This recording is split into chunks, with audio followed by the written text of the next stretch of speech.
श्री परमात्मने नमः। अथ षोडशोऽध्यायः।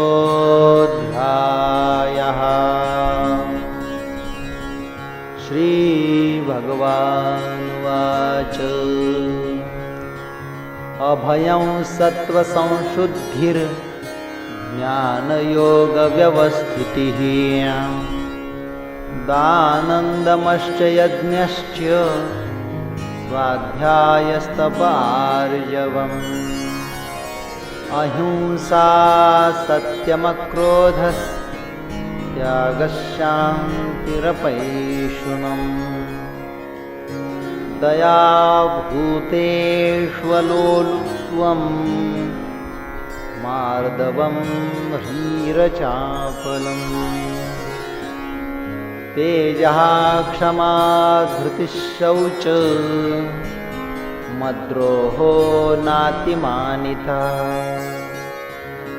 भवन्ति सम्पदं दैवीमभिजातस्य भारत दम्भो दर्पोऽभिमानश्च क्रोधः पारुष्यमेव च अज्ञानं चाभिजातस्य पार्थसम्पदमासुरीम् दैवी सम्पद्विमोक्षाय निबन्धायासुरीमता मासु च सम्पदं दैवीमभिजातोऽसि पाण्डव द्वौ भूतसर्गौ लोकेऽस्मिन् दैव आसुर एव च दैवो विस्तरशः प्रोक्त आसुरं पार्थ मे शृणु प्रवृत्तिं च निवृत्तिं च जनान् विदुरासुराः न शौचन्नापि चाचारो न सत्यन्तेषु विद्यते असत्यमप्रतिष्ठन्ते जगदाहुरनीश्वरम् अपरस्परसम्भूतम् किमन्यत् कामहैतुकम् एतां दृष्टिमवष्टभ्य नष्टात्मानोऽल्पबुद्धयः प्रभवन्त्युग्रकर्माणः क्षयाय जगतो हिताः काममाश्रित्य दुष्पूरम् दम्भमानमदान्विताः मोहाद् गृहीत्वा सद्ग्राहान् प्रवर्तन्ते शुचिव्रताः चिन्तामपरिमेयाञ्च प्रलयान्तामुपाश्रिताः कामोपभोगपरमा एतावदिति निश्चिताः आशापाशशतैर्बद्धाः कामक्रोधपरायणाः ईहन्ते कामभोगार्थमन्यायेनार्थसञ्चयान् इदमद्य मया लब्धमिमं प्राप्स्ये मनोरथम् इदमस्तीदमपि मे भविष्यति पुनर्धनम् असौ मया हतः शत्रुर्हनिष्ये चापरानपि ईश्वरोऽहमहं भोगी सिद्धोऽहं बलवान् सुखी आढ्योऽभिजनवानस्मि कोऽन्योऽस्ति सदृशो मया यक्षे दास्यामि मोदिष्य इत्यज्ञानविमोहिताः अनेकचित्तविभ्रान्ता मोहजालसमावृताः प्रसक्ताः कामभोगेषु पतन्ति नरकेषु च आत्मसम्भावितास्तब्धा धनमानमदान्विताः यजन्ते नाम यज्ञैस्ते दम्भेनाविधिपूर्वकम् अहङ्कारं बलं दर्पं कामं क्रोधं च संश्रिताः मामात्मपरदेहेषु प्रद्विषन्तोऽभ्यसूयकाः तानहं द्विषतः क्रूरान् संसारेषु नराधमान् क्षिपामि जस्रमशुभा नासुरीष्वेव योनिषु आसुरीं योनिमापन्ना मूढा जन्मनि जन्मनि मामप्राप्यैव कौन्तेय ततो यान्त्यधमां गतिम् त्रिविधं नरकस्येदं द्वारं नाशनमात्मनः कामक्रोधस्तथा लोभस्तस्मादेतत्त्रयं त्यजेत्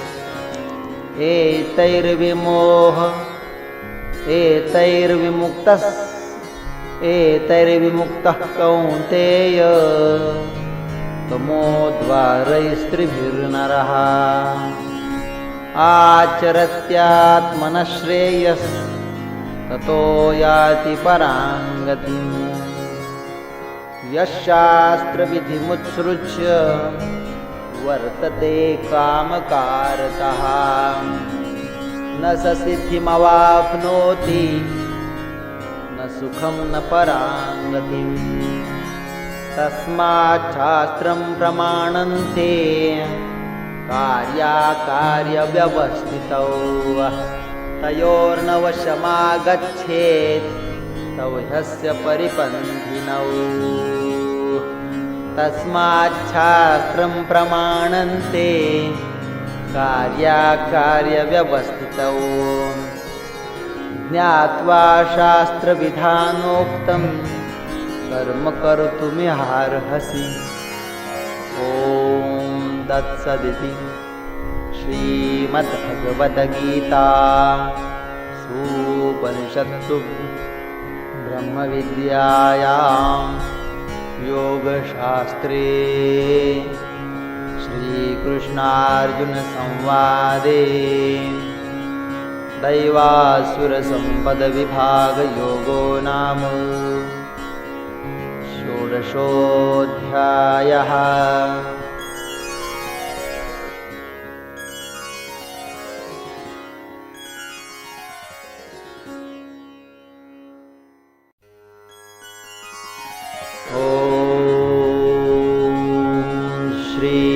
परमात्मने नमः। अथ सप्तदशोऽध्यायः। अर्जुन उवाच ये शास्त्रविधिमुत्सृज्य यजन्ते श्रद्धयान्विताः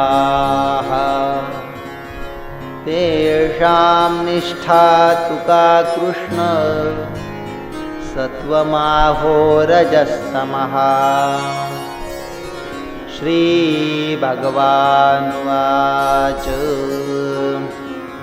त्रिविधा भवति श्रद्धा देहिनां सा स्वभावजा सात्विकी राजसी चैव तामसी चेति तां शृणु। सत्त्वानुरूपा सर्वस्य श्रद्धा भवति भारत।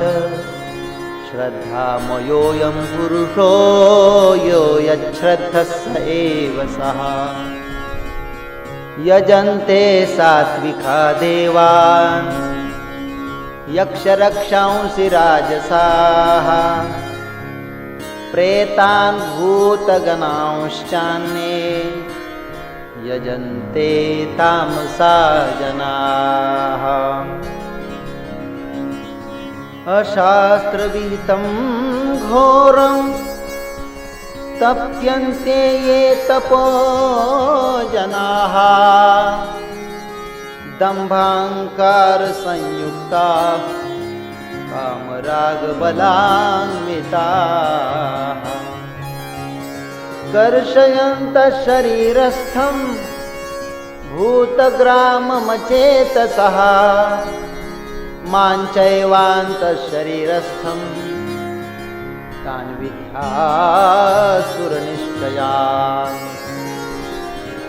आहारस्त्वपि सर्वस्य त्रिविधो भवति प्रियः। यज्ञस्तपस्तथा दानं तेषां भेदमिमं शृणु। आयुस्सत्त्वबलारोग्य सुखप्रीतिविवर्धनाः। रस्या स्निग्धा स्थिरा हृद्या आहाराः सात्विकप्रियाः। कट्वं ललवणात्युष्ण तीक्ष्णरुक्षविदाहिनः। आहारा राजसस्येष्टा दुःखशोकामयप्रदाः। यातयामं गतरसं पूतिपर्युषितं च यत्। उच्छिष्टमपि चामेध्यं भोजनं तामसप्रियम्। अफलाकाङ्क्षिभिर्यज्ञो विधिदृष्टो य इच्यते। यष्टव्यमेवेति मनः समाधाय स सात्विकः। अभिसन्धाय तु फलं दम्भार्थमपि चैव यत्। युज्यते भरतश्रेष्ठ तं यज्ञं विद्धि राजसम्। विधिहीनमसृष्टान्नं मन्त्रहीनमदक्षिणं। श्रद्धाविरहितं यज्ञं तामसं परिचक्षते। देवद्विजगुरुप्राज्ञ पूजनं शौचमार्जवम्। ब्रह्मचर्यमहिंसा च शारीरन्तप उच्यते। अनुद्वेगकरं वाक्यं सत्यं प्रियहितं च यत्। स्वाध्यायाभ्यसनं चैव वाङ्मयं तप उच्यते। मनः प्रसादः सौम्यत्वं मौनमात्मविनिग्रहः। भावसंशुद्धिरित्येतत् तपो मानसमुच्यते। श्रद्धया परया तप्तं तपस्तत्त्रिविधं नरैः। श्रद्धया परया तप्तं तपस्तत्त्रिविधं नरैः। अफलाकाङ्क्षिभिर्युक्तैः सात्विकं परिचक्षते। सत्कारमानपूजार्थं तपोदम्भेन चैव यत्। क्रियते तदिह प्रोक्तं राजसं चलमध्वम्। मूढग्राहेणात्मनो यत् पीडया क्रियते तपः। परस्योत्सादनार्थं वा तत्तामसमुदाहृतम्। दातव्यमिति यद्दानं दीयतेऽनुपकारिणे। देशे काले च पात्रे च तद्दानं सात्विकं स्मृतम् यत्तु प्रत्युपकारार्थं फलमुद्दिश्य वा पुनः दीयते च परिक्लिष्टं तद्दानं राजसंस्मृतम् अदेशकाले यद्दानमपात्रेभ्यश्च दीयते असत्कृतमवज्ञातं तत्तामसमुदाहृतम् ॐ तत्सदिति निर्देशो ब्रह्मणस्त्रिविधः स्मृतः ब्राह्मणास्तेन वेदाश्च यज्ञाश्च विहिताः पुरा तस्मादोमित्यदाहृत्य यज्ञदानतपः क्रियाः प्रवर्तन्ते विधानोक्ताः सततं ब्रह्मवादिनां तदित्यनभिसन्धाय फलं यज्ञतपः क्रियाः दानक्रियाश्च विविधाः क्रियन्ते मोक्षकाङ्क्षिभिः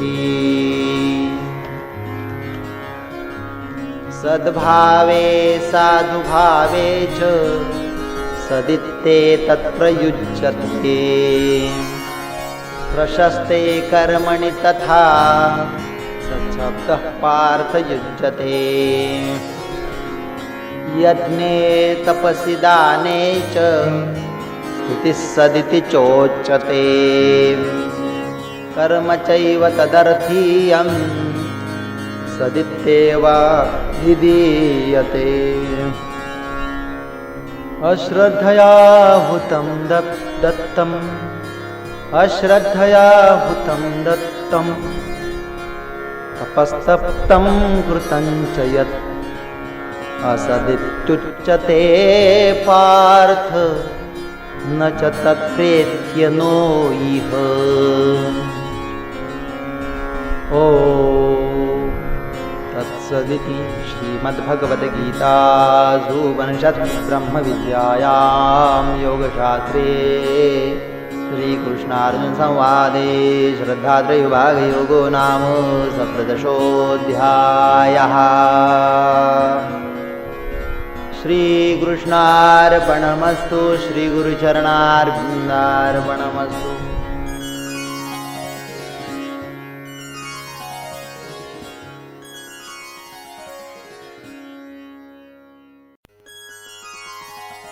ॐ श्री परमात्मने नमः। अथ अष्टादशोऽध्यायः। अर्जुन उवाच सन्न्यासस्य महाबाहो तत्त्वमिच्छामि वेदितुं त्यागस्य च हृषीकेश पृथक्केशिनिषूदन। श्रीभगवानुवाच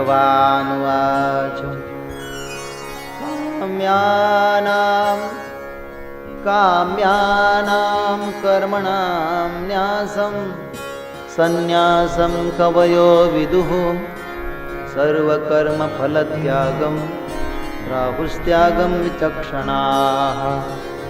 त्याज्यं दोषवदितेके कर्म प्राहुर्मनीषिणः यज्ञदानतपः कर्म न त्याज्यमिति चापरे। निश्चयं शृणु मे तत्र त्यागे भरतसत्तम। त्यागो हि पुरुषौ व्याघ्र त्रिविधः सम्प्रकीर्तितः। यज्ञदानतपः कर्म न त्याज्यं कार्यमेव तत्।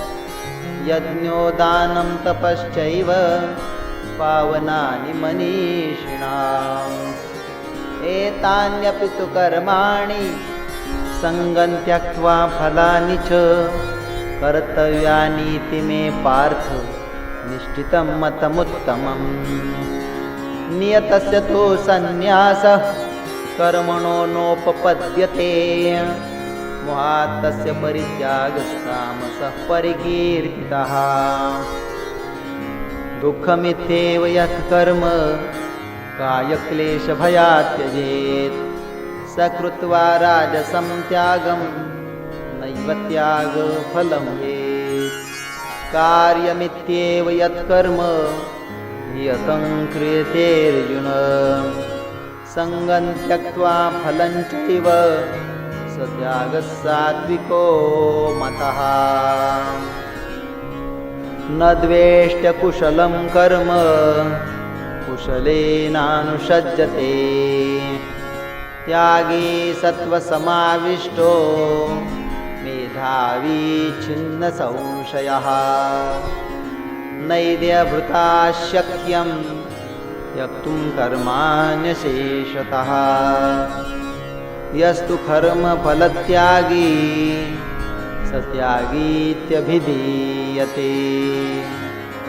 अनिष्टमिष्टं मिश्रं च त्रिविधं कर्मणः फलम् भवत्यत्यागिनां प्रेत्य न तु सन्न्यासिनां क्वचित् पञ्चैतानि महाबाहो कारणानि निबोध मे सांख्ये कृतान्ते प्रोक्तानि सिद्धये सर्वकर्मणाम् अधिष्ठानं तथा कर्ता करणं च पृथग्विधम् विविधाश्च पृथक् चेष्टा दैवं चैवात्र पञ्चमम् शरीरवाङ्मनोभिर्यत् कर्म प्रारभते नरः न्याय्यं वा विपरीतं वा पञ्चैते तस्य हेतवः तत्रैवं सति कर्तार मात्मानं केवलं तु यः पश्यत्यकृतबुद्धित्वान् न स पश्यति दुर्मतिः यस्य नाहं कृतो भावो बुद्धिर्यस्य न लिप्यते हत्वापि सैमान् लोकान् न हन्ति न निबध्यते ज्ञानं ज्ञेयं परिज्ञाता त्रिविधा कर्मचोदना करणं कर्म कर्तेति त्रिविधः कर्मसङ्ग्रहः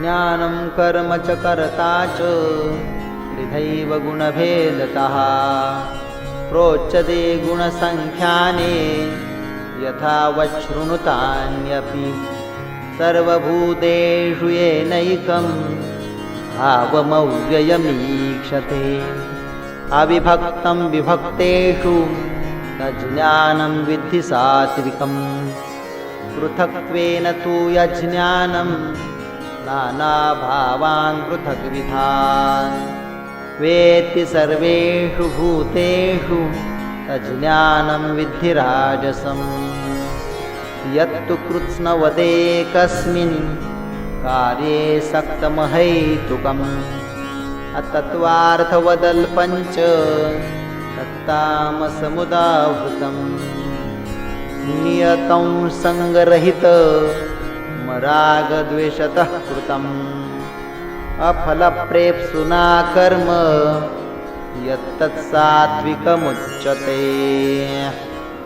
यत्तु कामेप्सुना कर्म साहङ्कारेण वा पुनः क्रियते बहुलायासं तद्राजसमुदाहृतम् अनुबन्धं क्षयं हिंसा मनवेक्ष च पौरुषम् मोहादारभ्यते कर्म यत्तत्तामसमुच्यते मुक्तसङ्गो नहं वादी मृत्युत्साहसमन्वितः सिद्ध्यसिद्ध्योर्निर्विकारः कर्ता सात्विक उच्यते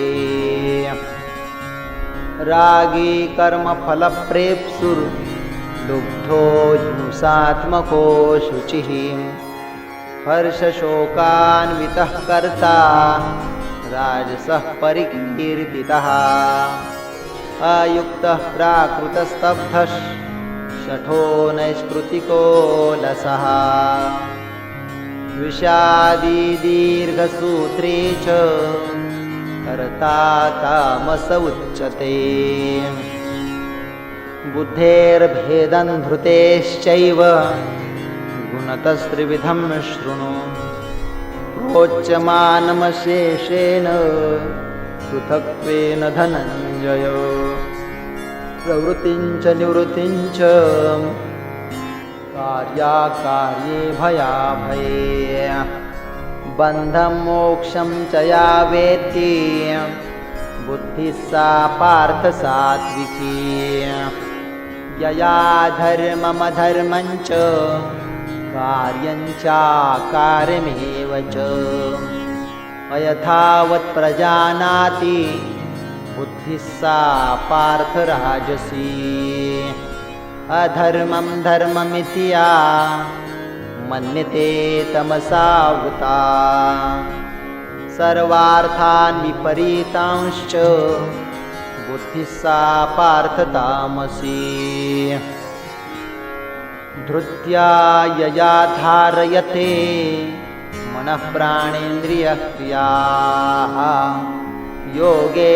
योगेनाव्यभिचारिण्या धृतिः सा पार्थ सात्विकी यया तु धर्मकामार्थान् धृत्या धारयतेऽर्जुन प्रसंगेन फलाकांक्षी धृतिः सा पार्थ राजसी यया स्वप्नं भयं शोकं विषादं मदमेव च न विमुञ्चति दुर्मेधा धृतिः सा पार्थ तामसी सुखं त्विदानीं त्रिविधं शृणु मे भरतर्षभ अभ्यासाद्रमते यत्र दुःखान्तं च निगच्छति यत्तदग्रे विषमिव परिणामे मृतोपमम् तत्सुखं सात्विकं प्रोक्तमात्मबुद्धिप्रसादजम् विषयेन्द्रियसंयोगात् यत्तदग्रे मृतोपमम् परिणामे विषमिव तत्सुखं राजसंस्मृतम् यदग्रे चानुबन्धे च सुखं मोहनमात्मनः निद्रालस्य प्रमादोत्थं तत्तामसमुदाहृतम्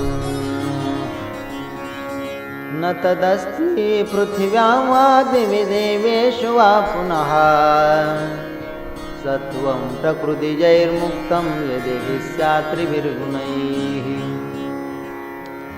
ब्राह्मणक्षत्रियविषां शूद्राणां च परन्तप कर्माणि प्रविभक्तानि स्वभावप्रभवैर्गुणैः शमोदमस्तपःशौचं क्षान्तिरार्जवमेव च अज्ञानं चाभिजातस्य शमोदमस्तपःशौचं क्षान्तिरार्जवमेव च ज्ञानं विज्ञानमास्तिक्यं ब्रह्मकर्म स्वभावजम्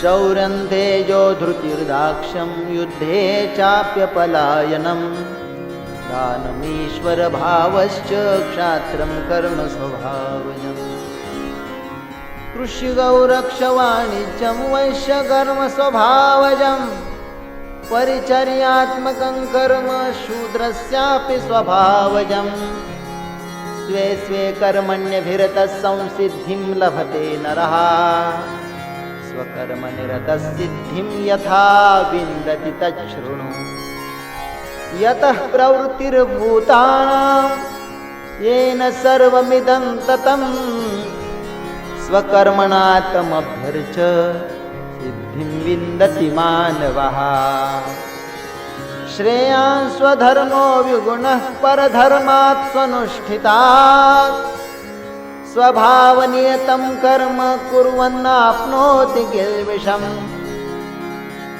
सहजं कर्म कौन्तेय सदोषमपि न त्यजेत् सर्वारम्भा हि दोषेण धूमेनाग्निरिवावृताः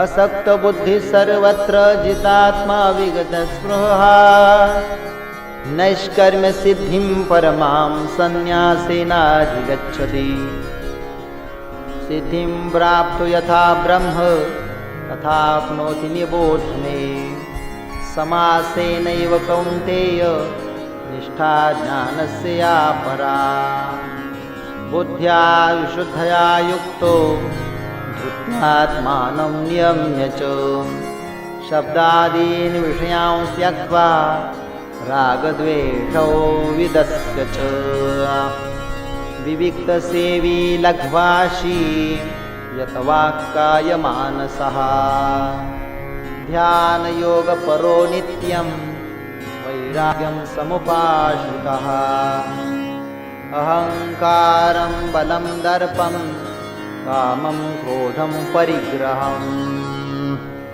विमुच्य निर्ममः शान्तो ब्रह्मभूयाय कल्पते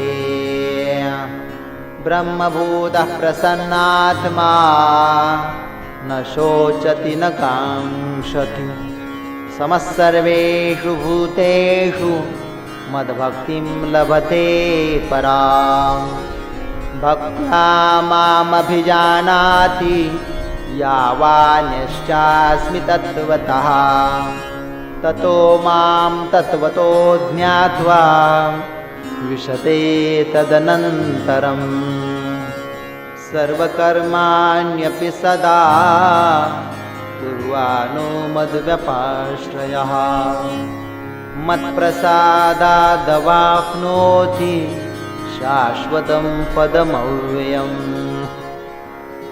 चेतसा सर्वकर्माणि मयि सन्न्यस्य मत्परः बुद्धियोगमुपाश्रित्य मच्चित्तः सततं मच्चित्तः सर्वदुर्गाणि मत्प्रसादात् तरिष्यसि अथ चेत्त्वमहङ्कारान् न शोष्यसि विनङ्क्षसि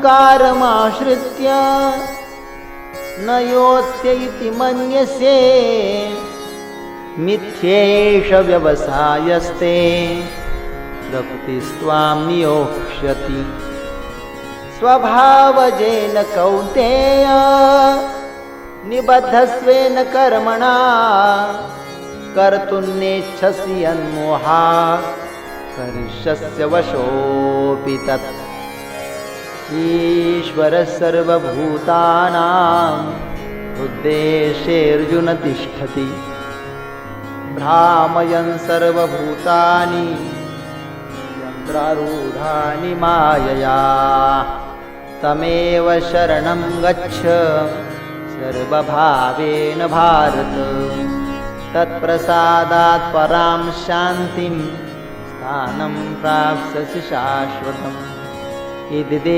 ज्ञानमाख्यातं गुह्याद्गुह्यतरं मया विमृश्यैतदशेषेण यथेच्छसि तथा कुरु सर्वगुह्यतमं भूयः शृणु मे परमं वचः इष्टोऽसि मे दृढमिति ततो वक्ष्यामि ते हितम् मन्मना भव मद्भक्तो मद्याजी मां नमस्कुरु मामे वैष्यसि सत्यन्ते प्रतिजाने प्रियोऽस्मि सर्वधर्मान् परित्यज्य मामेकं शरणं व्रज अहं त्वा सर्वपापेभ्यो मोक्षयिष्यामि मा शुचः इदं ते न तपस्काय न भक्ताय कदाचन न चाशुश्रूषवे वाच्यं न च मां योऽभ्यसूयति। य इमं परमं गुह्यं मद्भक्तेष्वभिधास्यति भक्तिं मयि परां कृत्वा मामेवैषत्य संशयः। न च तस्मान्मनुष्येषु कश्चिन्मे प्रियकृतमः भविता न च मे तस्मादन्यः प्रियतरो अध्येष्यते च य इमं धर्म्यं संवादमावयोः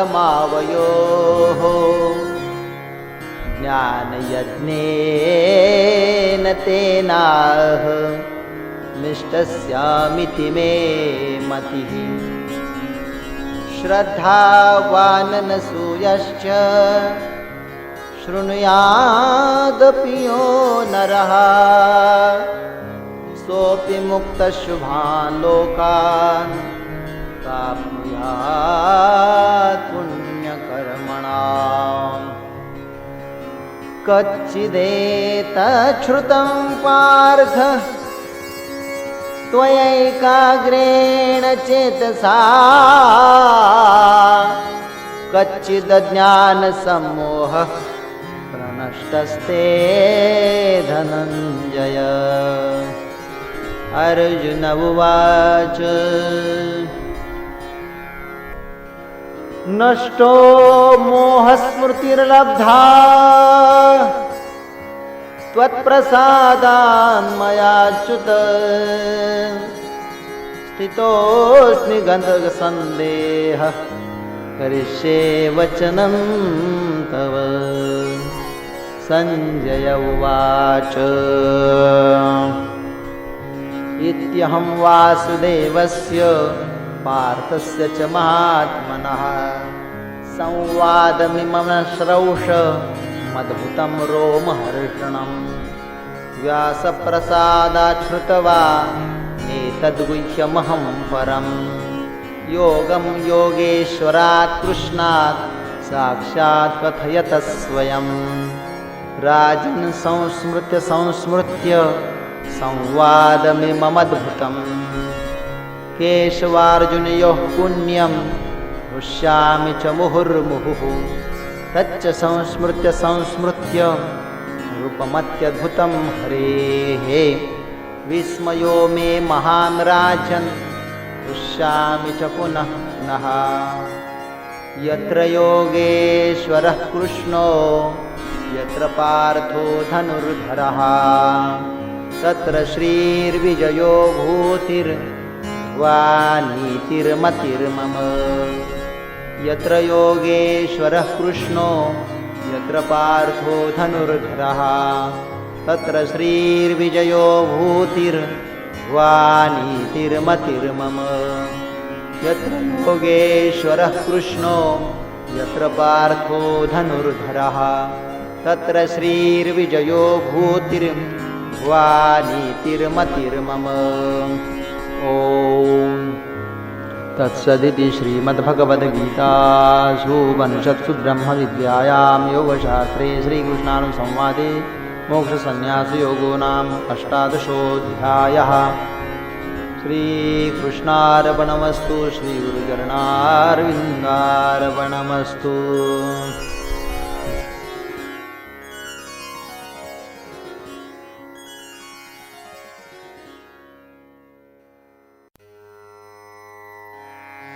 जय भगवद्गीते मैया जय भगवद्गीते हरिः कमलविहारिणि हरिः कमलविहारिणि सुन्दरसुपुनीते जय भगवद्गीते कर्मसुमर्म प्रकाशिनी कामासक्तिहरा मया कामासक्तिहरा तत्त्वज्ञानविकासिनी तत्त्वज्ञानविकासिनी विद्या ब्रह्मपरा। जय भगवद्गीते निश्चलभक्तिविधायिनी निर्मलमलहारी मया निर्मलमलहारी। शरणरहस्यप्रदायिनी शरणरहस्यप्रदायिनी सबविधिसुखकारी। जय भगवद्गीते रागद्वेषविदारिणि कारिणि मोदसदा मया कारिणि मोदसदा। भवभयहारिणि तारिणि भवभयहारिणि तारिणि परमानन्दप्रदा। जय भगवद्गीते आसुरभावविनाशिनी नाशिनी तमरजनी मया नाशिनी तमरजनी। दैवी सद्गुणदायिनी दैवी सद्गुणदायिनी हरिरसिका सजनी। जय भगवद्गीते समता त्याग सिखावनी हरिमुख की वाणी मया हरिमुख की वाणी। सकल शास्त्र की स्वामिनी सकल शास्त्र की स्वामिनी श्रुतियों की रानी।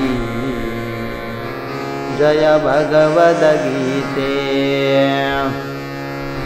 दया सुधा बरसावनी मातु कृपा की दई मैया मातु कृपा की दई। हरिपद प्रेम दान कर हरिपद प्रेम दान कर अपनो कर दीजै। जय भगवद्गीते जय भगवद्गीते जय भगवद्गीते।